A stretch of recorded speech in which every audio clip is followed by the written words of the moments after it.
Klabu ya Simba Sports Club imemtambulisha Steve Barker, raia wa Afrika Kusini, kuwa kocha mkuu wa timu hiyo. Barker mwenye umri wa miaka 57 alikuwa kocha wa Stellenbosch ya Afrika Kusini kabla ya kujiunga na Wanalunyasi. Katika safari yake, kocha huyo amefundisha vilabu vinne. Alikuwa kocha wa Stellenbosch ya Afrika Kusini kabla ya kujiunga na Wanalunyasi. Katika safari yake, kocha huyo amefundisha vilabu vinne, vyote vikiwa vya Afrika Kusini, zikiwemo University of Pretoria kutoka mwaka 2008 mpaka mwaka 2014.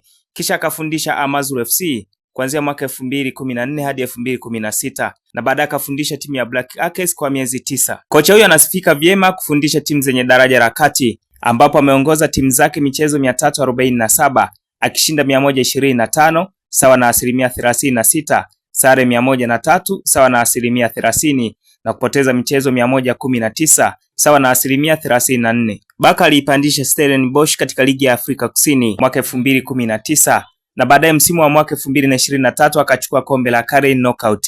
Akiwa na timu hiyo msimu wa 2024-25 aliongoza Stellenbosch kwenye michuano ya kombe la shirikisho barani Afrika na kufika nusu fainali kwa mara ya kwanza, ambapo alitolewa na Simba Sports Club.